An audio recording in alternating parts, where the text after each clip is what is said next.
this is Robin Makito. Welcome to Reading with Robin. Today we're going to read The Signmaker's Assistant by Ted Arnold. It is lesson 19 in the Journey series. The target skill is text and graphic features. And the genre, one of my favorites, humorous fiction. Let's look at the essential question first. How are signs helpful?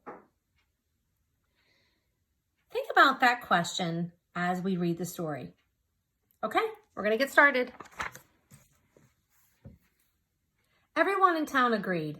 The old sign maker did the finest work for miles around. Under his brush, ordinary letters became beautiful words, words of wisdom, words of warning, or words that simply said which door to use. When he painted stop, people stopped because the sign looked so important. When he painted, please keep off the grass, they kept off because the sign was polite and sensible. When he painted good food, they just naturally became hungry. People thanked the sign maker and paid him well. But the kind old man never failed to say, "I could have never done it without Norman's help." Norman was the sign maker's assistant. Each day after school, he cut wood, mixed colors, and painted simple signs. "Soon I will have a shop of my own," said Norman. "Perhaps," answered the sign maker, "but not before you clean these brushes." One day after his work was done, Norman stood at a window over the sign shop and watched people. They stopped at the stop sign. They entered at the enter sign. They ate under the good food sign. "They do whatever the signs say," said Norman to himself. "I wonder..." He crept into the shop while the sign maker napped. With brush and board, he painted a sign of his own. Early the next morning, he put up the sign. Then ran back to his window to watch. "No school?" muttered the principal. "How could I forget such a thing?"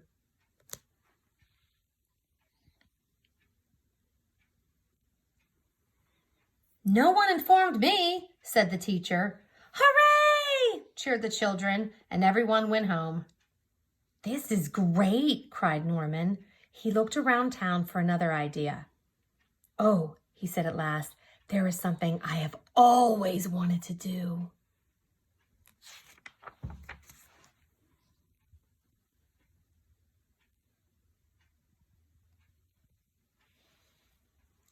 The following day, Norman jumped from the top of the fountain in the park. As he swam, he thought to himself, "I can do lots of things with signs." Ideas filled his head.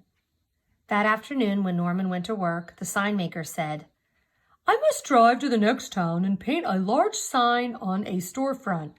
I'll return tomorrow evening, so please lock up the shop tonight." As soon as the sign maker was gone, Norman started making signs. He painted for hours and hours and hours.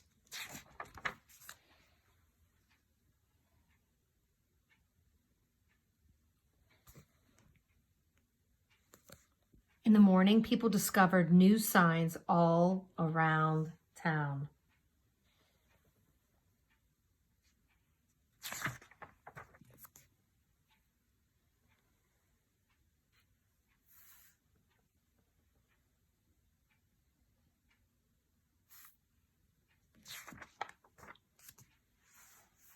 Norman watched it all and laughed until tears came to his eyes, but soon he saw people becoming angry. "The sign maker is playing tricks," they shouted. "He has made fools of us." The teacher tore down the "No School Today" sign. Suddenly, people were tearing down all the signs, not just the new ones, but every sign the sign maker had ever painted. Then the real trouble started. Without store signs, shoppers became confused. Without stop signs, drivers didn't know when to stop. Without street signs, firemen became lost. In the evening, when the sign maker returned from his work in the next town, he knew nothing of Norman's tricks. An angry crowd of people met him at the back door of his shop and chased him into the woods. As Norman watched, he suddenly realized that without signs and without the sign maker, the town was in danger. "It's all my fault," cried Norman, but no one was listening. Late that night, the sign maker returned and saw a light on in his shop. Norman was feverishly painting. While the town slept and the sign maker watched, Norman put up stop signs, shop signs, street signs, danger signs, and welcome signs, in and out signs, large and small signs, new and beautiful signs. He returned all his presents and cleared away the garbage at the grocery store. It was morning when he finished putting up his last sign for the entire town to see. It says, "Don't blame the sign maker. I tricked you and I'm sorry, Norman." Then Norman packed his things and locked up the shop. But as he turned to go, he discovered the sign maker and all the townspeople gathered at the door. "I know you're angry with me for what I did," said Norman with downcast eyes, "so I'm leaving." "Oh, we were angry, all right," answered the school principal, "but we were also fools for obeying such signs without thinking."